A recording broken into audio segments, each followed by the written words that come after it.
Hello guys, আসসালামু আলাইকুম। Welcome to Kuakata, Barishal. মুগ্ধ হওয়ার মতো সৌন্দর্য, অসাধারণ রাস্তাঘাটের পরিবেশ যা আপনাকে মুগ্ধ করে দিবে যদি 2 দিনের জন্য ঘুরতে যান। এই জায়গায় সকালবেলা সূর্য খুব কাছ থেকে দেখা যায়, তাই জন্য সকালবেলা আমরা মোটরসাইকেলে যাইতেছি সকালের সূর্য দেখার জন্য। আল্লাহ তাআলার তৈরি যে কত সুন্দর তা আপনি না ঘুরলে বুঝতে পারবেন না। এই জায়গায় যদি আপনি সকালবেলা উপস্থিত থাকেন, এই জায়গার যত সৌন্দর্য তা আপনি উপভোগ করতে পারবেন।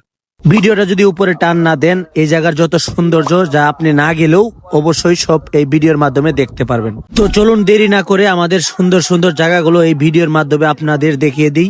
আমরা চলে আসলাম সকালে সূর্য দেখার পর যে কাজটা করতে হবে, আমাদের নদী পার হতে হবে। নদী পার হওয়ার জন্য সবাই দেখুন মোটরসাইকেল নিয়ে দাঁড়িয়ে রয়েছি। এখন আমরা নদী পার হব, সুন্দর সুন্দর জায়গাগুলো দেখবো। আমরা অলরেডি নৌকা দিয়ে নদী পার হলাম। পার হওয়ার পরে এখন দেখুন কত সুন্দর সুন্দর জায়গা। আর সকালবেলা ভিউটা দেখুন, এই জায়গায় লাল কাঁকড়া মাটি থেকে সকালবেলা উঠে আবার লোক দেখলেই নিচে লুকিয়ে যায়। এই জায়গা আপনি প্রথমে যে সুবিধাটা পাবেন, এই জায়গা আপনার ঘোরার জন্য বারবার কোনো গাড়ি ঠিক করতে হবে না। সকালবেলা একটা মোটরসাইকেল আপনি ঠিক করলে সারাদিন এই মোটরসাইকেলের মাধ্যমে আপনি ঘুরতে পারবেন। বিভিন্ন জায়গায় যত সুন্দর সুন্দর জিনিস আছে, সেজন্য মোটরসাইকেল আপনাকে নিয়ে যাবে, নিয়ে যায় দেখাবে।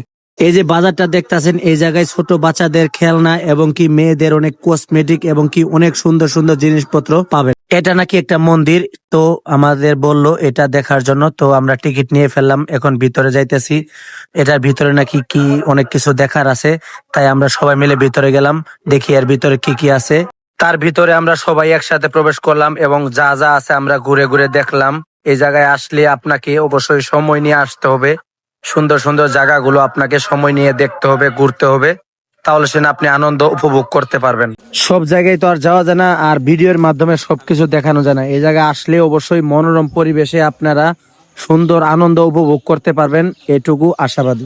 সর্বশেষ আমার এই ভিডিওর মাধ্যমে আপনারা কি কি উপভোগ করতে পারলেন, ভালো লাগলো না খারাপ লাগলো, অবশ্যই কমেন্টের মাধ্যমে জানিয়ে দিবেন।